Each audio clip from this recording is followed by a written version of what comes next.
Are we heading for a real estate crash? Why are home prices rising so fast? How are so many people offering above list price when purchasing a home? In this video, I'm going to talk about my thoughts and predictions regarding the upcoming real estate market crash. Hey guys, Tyson Dela Cruz here. Thank you so much for joining me. I flipped my entire life around with the utilization of real estate. This channel is all about helping you live a life on your terms, not by default. Talking about top business strategies, income resources, mindset strategies, and lifestyle hacks. So let's talk about the current condition of the real estate market. As many of you may have already know, the real estate market has been driven by the low inventory. Here in this video, recorded November 2020, the real estate market has a existing inventory of about 3,000 to 4,000 homes available on the market. Here in Las Vegas, we're sitting on about 3,000 to 4,000 houses that are listed with no current MLS status change. This basically means if people stop listing their home today, we'll have about 3 to 4 months worth of inventory. Not a lot of homes for sale, considering the amount of people that live here and the influx of people migrating from different states. The very high buyer demand is driven by the low interest rates. When interest rates dropped down below about 3%, the demand for inventory went up. People pay more and more money for houses because the cost for money is so low. Basically meaning that people can buy more house for less money. One of the problems I'm seeing in the market is something called an appraisal waiver. Now, this isn't given to every single property. It's only given to select files. Well, you're probably asking yourself, what is an appraisal waiver? Well, it basically waives the appraisal on the property. Let's just say you're buying a house for $500,000 and you decide you want to place an offer on this property for $560,000. That's $60,000 above ask. In some scenarios, this particular file might get an appraisal waiver. Now, how does this benefit the buyer? It allows the buyer to buy the property at a higher price with no appraisal. So this property worth $500,000 now has an offer and a pending sale on it for $560,000, $60,000 above market value or the ask with no appraisal, basically setting up the new comps in the neighborhood. You can assure that the property is going to appraise $60,000 above ask price. This is somewhat of a security for the buyer and a great benefit for the seller. Well, I'm sure that you could see how this could be a potential issue. So let's dive in on how you can get an appraisal waiver. Like I said before, appraisal waivers aren't given to every single file. They're given to properties valued under $1 million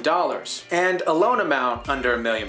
Let's say you have a good down payment of 20% or more and really good credit. If you have all three of these things, there's a very high possibility that you're gonna get an appraisal waiver. Let's go back to that example that I given you earlier. A property's listed for $500,000. A buyer wants to purchase the property, so he places an offer for $560,000. The property gets an appraisal waiver and the property sells for $60,000 above original ask price. So now when the neighbor decides to sell their house, he or she can justify a list price of $560,000 if the property is comparable to the subject property that we mentioned earlier. This is one of the things to consider regarding the push on home values. This may be one of the reasons why we've seen an aggressive, rapid growth in home values. Supply and demand will continue to drive the housing market. As long as supply stays low, demand will stay high, and interest rates remain low. With all these things considered, you'll see a higher uptick in uphousing. Here's also something to consider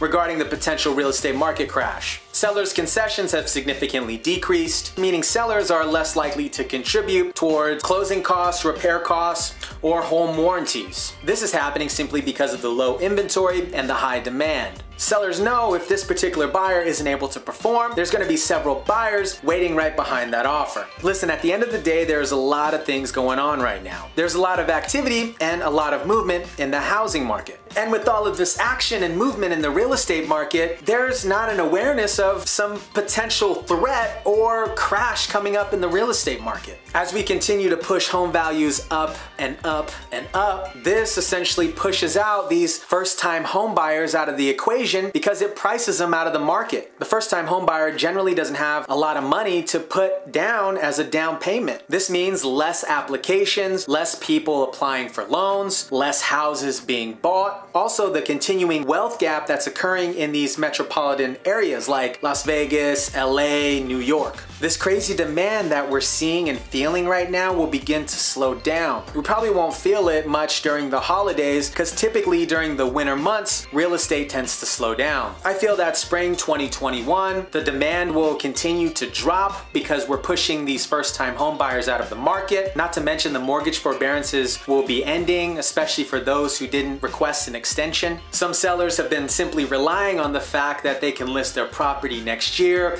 at the same value that they can get this year. But guess what? This time next year, the demand will be significantly lower. A lot more houses will be on the market, and then we'll see a reverse where we'll have a significant amount of supply and less demand. Q2, Q3 next year is, I think, when we'll start to feel the effects of all of this. Houses will stay on the market a bit more, and they'll essentially have to sell for less to move the property. If you're in an area with a significant influx of out-of-state buyers, I think you won't feel this as heavily, and you might have some sustainability. But I gotta tell you, there's a storm a-brewing. Let me leave you with this. If you're a first-time home buyer and you barely have enough money for a down payment, you're relying on the seller to contribute some of his funds to help you close, don't buy a house. Don't you dare. And if you're one of those people and your real estate agent is pushing you to buy a house and he's saying, you gotta buy a house before it's too late, you need to get a new agent. If you don't have a lot of money, it's not your time to buy right now. The people that should be buying houses right now are the people and families that have been preparing for this for a year or so. First-time home buyers, don't blow all of your savings to be house broke. Hopefully this gives you a little perspective on the real estate crash. If you enjoyed this video, go ahead and drop one of these down below. If you haven't subscribed to the channel, you get to. Make sure your notifications are turned on.